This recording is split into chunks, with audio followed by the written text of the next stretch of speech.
I don't think people realize how easy it would be for hackers and scammers to go out there, find your information, and then utilize it against you. I mean, it's surprisingly easy and scary. We can do a live demo and kind of go through it and see how fast some of this information can be had, how fast we could get passwords.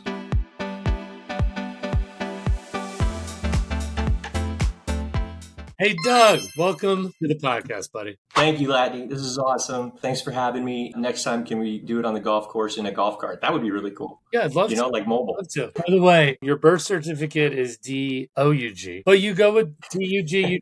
Everything you do is about efficiency. I love it. Your email is D-U-G. I'm in for it. I love it. I just cut that O out. It's not needed. So whatever. It doesn't matter. All right. Well, you have a great story. So you were in the CIA. You retired from the CIA. You started a company called Area 52, area52.io. And you understand intelligence and information and hackers and scammers. And I'm in the world of real estate. And I don't think people know how much danger there is in real estate with wire fraud. I want you to scare people today because I want them to do something about it for their life, right? Because we see on a daily basis, there's a buyer, there's a seller, there's sometimes attorneys involved, there's an agent on both sides, there's a loan officer. There's all these people involved in a transaction. And if one of those emails is hacked, I will tell you in a significant amount of times, one of those emails is hacked. Well, a lot of people still don't have double authentication. If you're ever in like Hotmail or you're some of these Gmails, those are so easy for hackers to hack. If they get into that transaction, what they do is they know everything that's going on in the transaction. They're sitting there, they're watching, they're waiting. They see that there's going to be a cash to close in about 5 days. So they wait for that cash to close and then they change their signature to make it look like someone from the title company or whatever. So we have 24/7 IT monitoring, knowing that our emails have not been hacked. But the problem is there's so many other people and it happens all the time. So anyway, that's,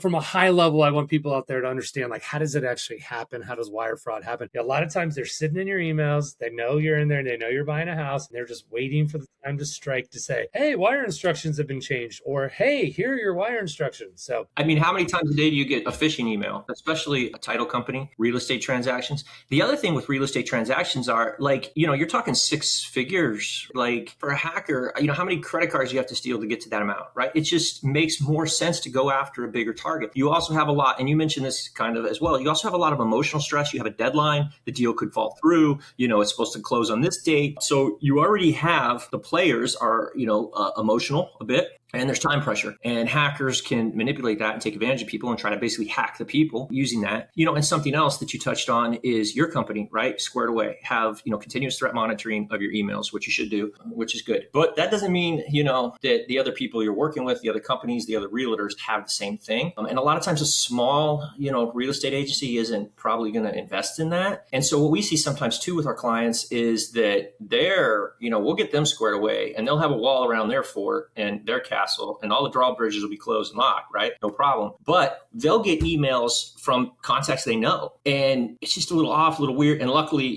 we catch them. But what's happened there is the hackers have hacked their contacts. Yep. And gotten into their email because their customer or client, whatever, doesn't have 2FA, like you mentioned, for example. And then the hackers swim upstream and try to branch out and go to all the contacts, because now you're getting an email from a trusted contact that says, hey, this $10,000, payment hasn't hit yet. Can you, make it hit? If you don't have measures in place to, counteract that, you're vulnerable. And real estate's just prime for this. That's the way to do it. Have people call in and verify the transaction at the end, and the title company is key for that. Yeah, I know. I have a plea out to the brokerages out there, to the mortgage companies, like hire an IT company to monitor your emails, because I know for a fact, unfortunately, that a very high majority don't have it. And look, there's still going to be issues because there's going to be a buyer and seller that can get hacked. There could be a loan officer, whatever. But, you got to take all those measures as much as possible. If someone sees something off, you're going to have to bring it up.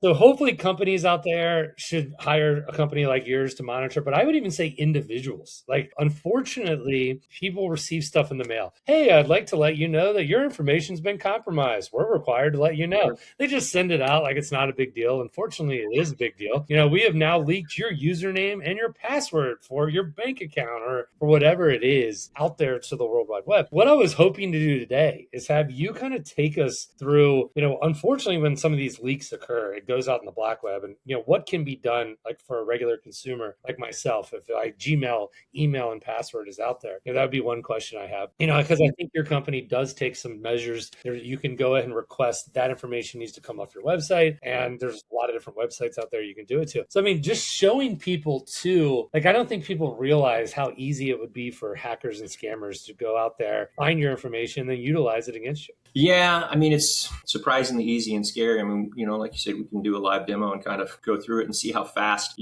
some of this information can be had, how fast we could get, passwords from targets. So, whenever you think the time is right, we can keep chatting about it a little bit, but like love to jump in a demo to kind of show us what that looks like. And then I'd also love to hear kind of what your company does to protect consumers as well as companies. I've seen your demos online. They're very impressive. I've seen them in person. People need to get scared because they need to protect themselves. Yeah, and there's some really easy things you can do to make yourself a significantly harder target. Okay, so let's find a company. I mean, do you have a timer? Put, when you edit this, put the timer on it and see how fast we can do this. So let's just pick a company, right? And let's search a domain, like a large company, like here, NVIDIA, okay? So let's go to NVIDIA, and for now, I'll use NVIDIA. This is a portal that allows us basically to access the dark web. And then what we can do is we're taking NVIDIA, right? And I'm going to assume that NVIDIA's email domains are at NVIDIA.com, right? So if you work at NVIDIA,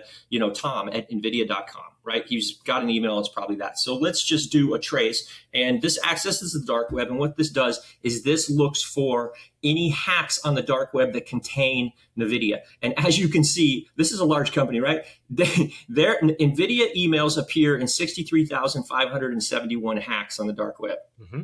Right. So this means that people with NVIDIA accounts have logged onto sites, and those sites have been hacked. And then those hackers have released that information on the dark web. And each hack, a lot of times contains different information. But then what you can do, or what hackers can do, and threats, is they go on the dark web and they look for this information, and then they try to find vulnerabilities. Here, for example, is a website, 8-Minute Dating. So this means that, how many are in here? 8-Minute Dating, there's 2 records. So this means that 2 NVIDIA employees, and we'll redact this in the final version, but you can see here NVIDIA.com. So these are 2 NVIDIA employees that created sites with their company email on 8minutedating.com, right?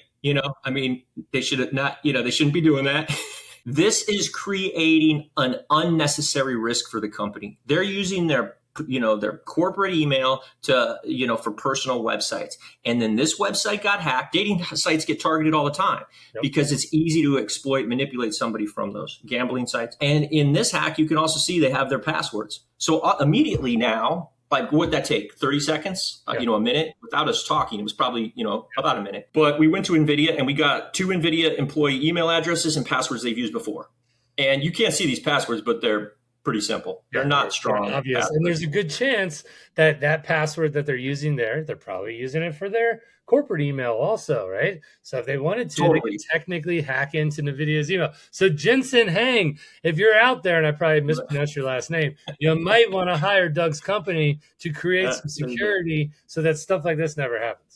Yeah, it's almost certain that a company like NVIDIA has a SOC, a security operations center, and continuous threat monitoring, like your company does. You have to have it because of the industry you're in. NVIDIA has to have it just simply because of their size and they're targeted so much. And if you look to these passwords, some of them are pretty simple. Some of them are hashed. And I think that's a perfect example. So you can see the amount of different websites that are in here that when you get those emails or those paper copies of, hey, it's been leaked, that is a bad situation because this information is going out to the dark web. Yeah. And for example, so let's just go back to the 8-Minute Dating because that's simple and there's 2 employees in here, right? So the next thing a hacker would probably do is now I got an email address and a password. And like you said, most people use the same password on multiple sites. And this is why you don't do that, because now you go and I copy that email and I do another search on the dark web for this employee. Let's see. And we'll see if that email, and so that email's in 4 other hacks. So see, now I'm branching out, right? And so now I can go into the other hacks and see if I can get more data on this employee. There's a phone number, there's a full name, A lot of times you get address, you can get other family members, you can get other, and what you'll see, not in this case, but what you'll see a lot of times is they use the same password on multiple sites. So the next thing I would do with that as a hacker is I would see if NVIDIA has a login page, right? Like for their company. I mean, sign in NVIDIA, internally. So like, here's the login page. Now I got an employee's email. Now I'm not going to actually do this and try to breach their site because that would be illegal, but an unethical hacker certainly would. They would then go to like NVIDIA login pages and try to, log in because now they have an email and the password. And so, we talked through that. So we went a little bit slow, but somebody that's just doing this, hacker doing this day in and day out, all of a sudden I got 4,000 NVIDIA email addresses. And this is why it's important. You ask what people can do. Use strong passwords. And that is, a complicated password with multiple characters, lengths, numbers. It's not a pet's name, not a kid's name. We see that all the time. Yeah. And then use strong, unique passwords. So you use a different strong password on every site. So if your account on Adult Friend Finder, everybody needs a friend. If your account on Adult Friend Finder gets hacked, then that password is breached. Now, if you have continuous threat monitoring, you're immediately notified of that, like we do, your company does. But that protects your other sites because that's exactly, the hacker will take that and they'll start trying to log in on multiple sites. They'll try to get in your Gmail and change, remove you from your Gmail, remove you from access from that, all your other accounts, and then they'll get 2FA, they'll compromise your phone, and they're off and running, and then they swim upstream. You can use a password manager to do that. Yeah. What do you think of the password managers? Yeah, I know there's different companies. I know Google offers like a password manager. I've heard good things. You recommend them? Yeah, 100%. They're so much easier once you start using them. They'll generate I don't even know my passwords on like any of my sites. Yeah. I just have to remember one password with a password manager, right? Yep. And because it's only one password, it's a complicated, strong password. It's long, it's got multiple characters, but I don't have to write it down anywhere because I can remember one password. But if you're asking me what my password is to my Gmail, to my bank account, to E-Trade, to 8-Minute Dating, I don't know, right? Because the password manager just stores all that and then manages that for me. That significantly increases your security, and that significantly makes you a harder target. Here's another thing, so the hacker's going through, with the list of NVIDIA, I forget how many, but it was thousands of emails. If it sees a target with a strong password, and then it sees another target that the password's Scooby, right? It's obviously their pet's name. Who are you as an attacker going to go target? You're going to go target the weaker person. So you want to make yourself a harder target than anybody else, right? I think that's a really good point because I saw you present one time and, you're going to probably also talk about, your team goes out and will remove the information from a lot of sites like this. And so if you're a hacker and you're like, man, it's hard to find this guy's stuff, I'm just moving on to the next person because there's so many people that have done absolutely nothing. And so just the minimal amount of work, in my opinion, from what I've researched, that's almost like a massive, massive percentage that you're going to be well protected versus the others. Absolutely. Yeah. And there's 3 things you can do to really protect yourself and differentiate yourself and make yourself a much harder target than the next person. One, strong, unique passwords on multiple sites. Use a password manager for that. That helps quite a bit. The second thing is you remove your information from data broker sites. You've mentioned that, and we can,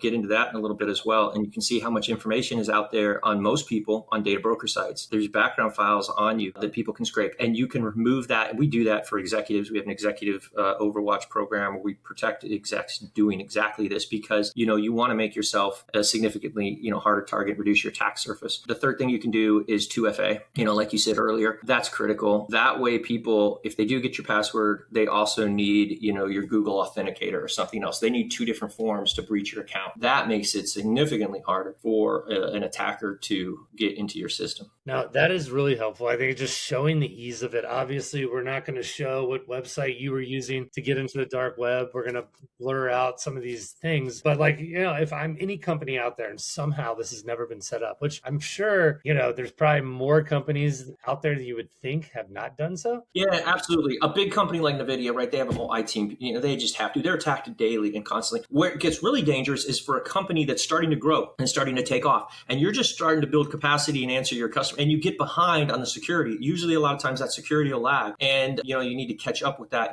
And that's when you can become, pretty vulnerable. Yeah, there's something I heard of from someone who they were doing a large $700,000 deal. Like you said, they were growing fast. It was, and what a lot of these people do is, yes, they do wire fraud in the title industry, but there's a lot of like fake invoices being sent to these large companies. If you don't have amazing processes and protocols in place, people will send out, oh, this is the company we used. They changed their letterhead, $700,000 deal, required to have payment by this date. They send $700,000 to the wrong person. Now, a lot of people don't know this. A lot of companies don't know this. There's not insurance that covers for stuff like this. Yeah, there might be cyber insurance. A lot of times it's not covered. A lot of the cyber companies have stopped offering it because it's so prevalent. I also think this is responsibilities I've noticed with banks now. If you send a wire, they're asking so many questions. And then a lot of times they're calling, which I think is their responsibility to do so. Because if you're a bank and there's some random account set up, no money's ever been in and out of it, all of a sudden it receives $700,000 and that money is taken out. Like that, in my opinion, is the responsibility of a bank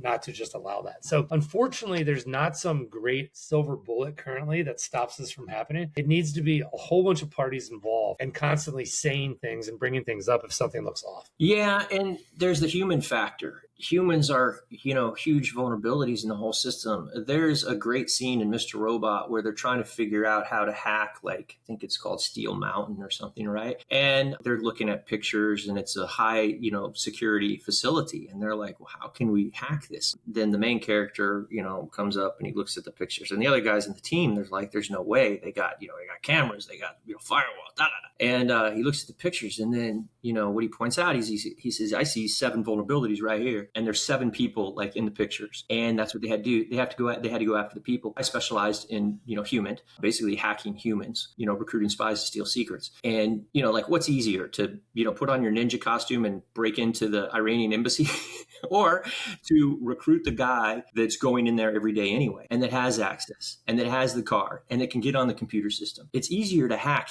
that person, figure out what they need, and than it is to, try to break through physical security. So a lot of people, and companies will focus, and you need to focus on the structure of your castle and the castle walls and the gates, and you got good locks and all this, right? The physical component, patrols, continuous threat monitoring the walls, right? But you're still critical vulnerabilities to people. And the more people you have in your company, every person is a resource and a potential vulnerability. So you need to focus on the people, security awareness training, SAT, processes in place, like you said, for transactions, transfers, the phishing emails. You might recognize a weird domain, with like one little letter misspelled that's coming to you asking for something, but, employees kind of sick, having a bad day or something might not recognize that. In one country in Latin America, we used to send implants several years ago, but we used to send implants to the narco traffickers. These were Trojans, right? And we needed them to click on the Trojan to download the implant to their phone so that we could work it. And we would send those to the narcos at like 3 a.m. because either, right, like at that time, possibly they're out on Friday and Saturday. Yeah. Possibly they're out and they're drunk, right? So they're not paying attention, loud music, whatever. They click it. Or, the next morning they wake up and their head's still a little groggy. They haven't been caffeinated yet. And they just see their phone and they click on the link, right? And boom, we got them, a Trojan. So even if you have strong security measures in place, this is how the hackers think. They're trying to manipulate you. They're trying to hack you. Don't click on things immediately after you wake up in the morning. Get yourself going, get your routine when you can think clearly, because you're vulnerable at that point. So do you guys have measures that your company offers in terms of, like, let's say there a person in a company has been turned in a way, and, is there ways to try to find those people? I guess in a sense, like, are there procedures you can put in place? You mean find the attackers? No, I'm actually saying, let's say someone in my company, an insider threat. Some outside person came in and was like, "Hey, I'm going to get you to steal internally." Now that you're in the company, like, are there ways, to somehow help find out who that is in a more likely scenario than not? Does that make sense? You're talking about like monitoring for insider threats within, a large company or something. Yeah, I mean, it's a problem. It's a big problem in the government, right? Because the government has tens of thousands of employees, and not every employee is a perfectly happy employee. On the offensive side, that's exactly what we would look for, right? When you're trying to recruit a spy to steal secrets, you're looking for the disgruntled employee. You're looking for somebody who's been passed over for promotion, somebody who feels slighted, not getting respected. Surprisingly, people think that most spies spy for money. Yeah, money's a factor, but money is not, usually it's not money in and of itself, right? The money represents something. They want the money for something, but a lot of times it's, something else. Respect, power, control, revenge. I break it down. I had a whole system, and I won't go into here, but I had about 10 different things. I just left it at 10 different things. And I was like, okay, what does this person want? What are they looking for? What do they need in their life that they're not getting? Respect, power, control, ideology. The Cubans, for example, are extremely effective intelligence officers. The Cubans have hardly any budget, right? They're this small little island in the middle of the Caribbean, and they take people to school all the time. They co-opted Venezuela completely and running that, country as like an offshore land base. They do it. They prey on ideology. There was the former U.S. ambassador who was convicted a couple years ago of espionage for the Cubans, and he spied for the Cubans for like 25 years. I don't think they ever paid him like more than a couple $100. Like he did it for ideology's sake. A lot of spies do that. So if you can figure out what a person needs. Everybody needs something, right? I need something. You need something. If you can figure out how a person ticks and what they need and then go and meet those needs, then you can motivate them. And a lot of times you'll understand people better than they understand themselves. Yeah. People are like a mess. Yeah. People have issues. A code at least is code. It's hard wiring. Oh, it needs a patch. It needs an update. The WordPress site. Okay. But people need updates too, right? People need patches too. So yeah, you have to be careful. Back to your original question, kind of strayed there. But the more employees you have, the more people you have to have some sort of, a lot of it's training. Most people that get hacked they don't intend to, do any harm. They just accidentally click on an email they shouldn't have right after they woke up in the morning, first thing, and they haven't had their coffee or something. And then it's like, whoops, now you got a $2 million ransomware problem for your company, and sometimes insurance covers that, sometimes not if it's, the company's fault, the employee's fault. Training helps. Continuous threat monitoring of emails, domain monitoring, also helps. The ransomware is just frightening. Luckily for hackers out there, we don't own any of our own internal processes. We use external software. But it is just, I've heard some absolute horror stories, and these people pay up a lot of times because they don't have other options. Yeah. Usually the FBI just tells you to pay. And you're like, what? Really? Yeah, because, first of all, the U.S. government doesn't have the resources to, investigate every single ransomware attack every day. They're focused on, North Korean hackers who are doing this, state-sponsored hackers who have a military unit that go around and hack. The U.S. government isn't going to help you. You are on your own. And more than likely, if you want your data back and you haven't backed it up and you've already been breached, the solution a lot of times, sadly, is just to pay the ransom. Have you had clients reach out to you because of ransomware attacks? Yeah, that's the problem. Most people reach out after the problem's already happened. And you're like, look, can't do much about this. Or look, you were the victim of a pig butchering scheme. Then you have to deliver the bad news. By the time a lot of people come to us, they already have a problem, right? In one way or another. And they are like, hey, I was doing all these trades on this cryptocurrency site and I got my account up to $1 million. But then I tried to remove it and I couldn't pull it off. And they said it was some technical problem. So then, I hired this other person to reverse the transaction on the blockchain and I gave them $10,000 and they're no longer responding. Can you just see if any of this is legitimate? And about 10 minutes later, you're like, no, it's not legitimate. And this is a pig butchering scheme and they fattened you up and they've slaughtered you. And by the way, the person that, you paid $10,000 to try to reverse the transaction on the blockchain, which can't be done. Where did you get that name from? Oh, well, it was from the person that was helping me with the exchange. Okay. So the same people that took your money initially recommended, it's the same person. The same person that's helping you allegedly recover your money, and they just got another $10,000 from you. And what's sad is, and so then you have to just break the news to a lot of people like this. It's too late. What's sad about a lot of situations like that is like, geez, if you would have just like contacted us and paid a couple $100, $500 to do a quick background check, you would have saved yourself $500,000. That happened yesterday. There's somebody contacted us and they're trying to recover $500,000. And we did a background check in a few hours and we're like, hey, did you know this guy's got 3 different priors for fraud, dating back to 2004 in California? I had no idea. And you invested with them, like a little due diligence up front is worth it. That's really helpful. I think there's so many scenarios where you can help people personally, professionally, companies. And like you said, it's a smaller investment up front to protect family and your company. What exactly on a personal front, can you give us just high level ideas? Like what do you guys do in order to protect people? I think you told me once that, if you go to websites and require and ask that they remove your information, they're required by law to do so. What does that look like? Yeah, the data broker sites. I mentioned that's one of the top 3 things you can do to make yourself yourself a significantly harder target, and it's got a big bang for your buck, and it's pretty easy. And the more successful you become, the more privacy and security you want to have, because the bigger a target you are. Yeah, removing your information from data broker sites is key. Data broker sites are commercial websites. We have a list of 1,075 of them. There's a lot of them. And they are commercial sites that use algorithms to scrape public information. They compile this on people at you, and they package it and resell it. They're reselling your data. You're a product. You don't even realize. Most people don't realize it. And when I say, hey, give me your email and your location or even your name, and I'll go see if you have a file, and let's see what's in it, and let's see what they're selling. And they sell these. There's a lot of really useful information in there. As an investigator doing OSINT, open source intelligence collection, I love them, right? I mean, we're a registered private investigator company, so we have some access to some law enforcement databases as well that are controlled. But these are just commercial sites that anybody can get access to. And when you compare what the commercial site has, the data broker site has, with some of the law enforcement sites, you're like, wow, they got 97% of this. They don't have the full social security number. They don't have the full date of birth, because they could probably get it, but they admit it. But other than that, like, a lot of times the commercial site is almost as good as like the law enforcement site. And these are the sites like the FBI uses. And so as an investigator, I love them. As an individual citizen, they're predatory. I hate them,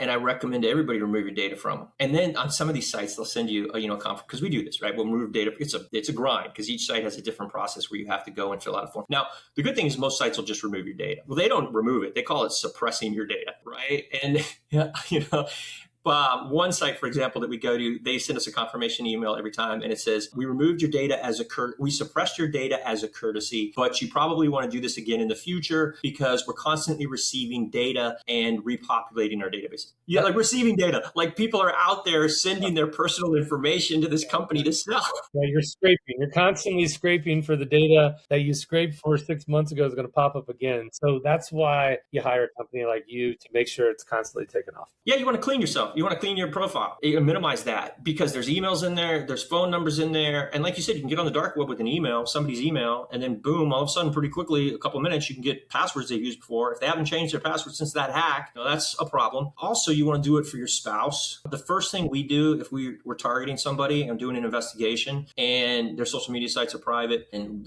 maybe they have removed their data from data broker sites, which is rare. But if they have, we'll pivot onto the spouse immediately, because a lot of times the spouse hasn't, and 90% of the information, the residences are similar. Some of the emails are similar. Some of the phone numbers are similar. Relatives. You can map out, and this is all OSINT. This is all open source intel collection, big data. And it's becoming a bigger and bigger thing now with the amount of information that's out there. My hope is to scare people in the sense that they're more aware, and it's frightening, and it ruins lives. And, in terms of the wire fraud thing, but also the invoices for business and a lot of other things. So, I think it's something that needs to be talked about more. I really appreciate you coming on and kind of sharing that. Is there anything else you can think of that's important for people to know? There's other measures you can do. Your company goes further than most, probably because you're in real estate and people don't realize, like, real estate is very vulnerable to threats. Like, I saw, on your website and stuff, and I know that you have those security measures in place. That's really important. It's important to have a title company that takes that seriously, because there's a lot of money moving, and there's a lot of fraudsters that enter that space because of that. If you're ever in doubt on a transaction, just call. And not with a number they sent you, not with an email, not with somebody they recommended to reverse the transaction on the blockchain. Independently go figure out, if Coinbase, sends you an email, and I get like one of these a day or something, right? Or you get the call from Google all the time, like, hey, your Google account has been blocked.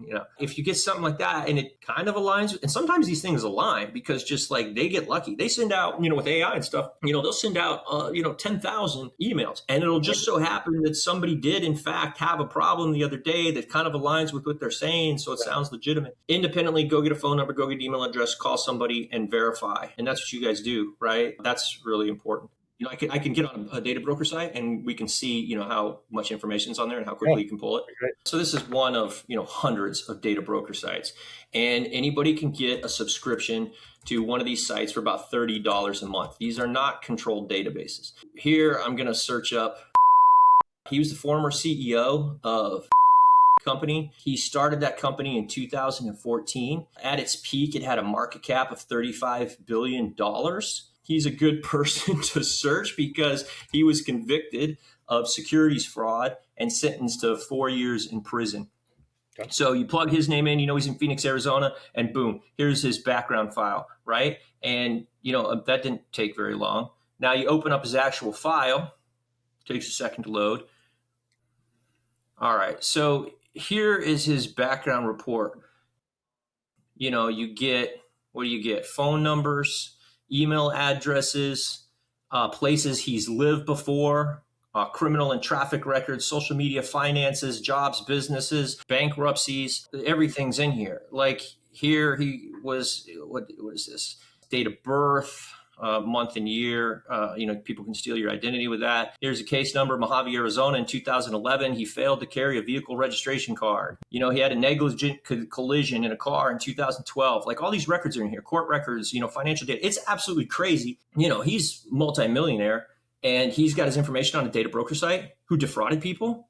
Like if you were a hacker or you were an angry investor, like you can go in here. So we can do the same thing that we did before. The first thing I would do would be to go get his emails here and search for him on the dark web and see if we can find passwords for him. I'm not going to do it because, but I bet within 5 minutes we can find passwords. Mm-hmm. And you can also then cross-check these emails. Like here's an email. So some of these are obvious, you won't see these, but here's his name and the previous company that he had, right? And then here's some other emails that don't make any sense. Well, I bet if we cross-reference these and hacks on the dark web, we'll see that he's used the same password on these two emails. And basically what we found is a burner email for him, mm-hmm. right? So now we have a burner email for him and you can start investigating that.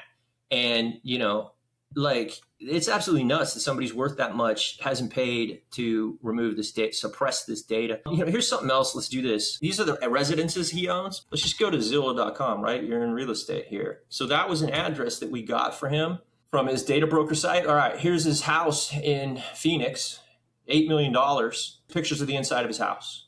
Okay, so you're a disgruntled investor who's been defrauded of millions of dollars. And in about 5 minutes, I can go and see pictures of the inside of his house, mm-hmm. right? You can see whether or not he's got cameras on the outside of his house. Like say you want to surveil him. Yep. You're emotional. You're upset. He stole money from you. He went to prison. He got out. This guy should not have pictures of his house on the internet. What happens is obviously you're going to buy a house and you want to see the house. You want to see the inside, the outside, and the real estate business. Sure, great. Absolutely have the pictures. But after you purchase the house, what people don't realize is those companies leave those pictures up, and then you move in. And that's just horrible security. People are looking basically inside your house and you don't want that. You can have those removed. So you should also, this is further down on the list of things you can do to protect yourself, but it's a little thing and it matters. And you take all these little pieces of the puzzle and you put them together and you can paint a pretty significant picture of somebody. Threats are looking for all this. If we're doing surveillance on a target, we'll look at these pictures and see whether or not they got cameras. Now, an $8 million house, we're going to assume it's in a gated community, something like that. But, you can get on Google Maps. You can look at the street. You can see, okay, can I get close to this? Do I need da-da-da? You should remove those pictures from real estate sites as well. And it's pretty easy to do. It's a couple emails or whatever to a few of these different sites after you purchase your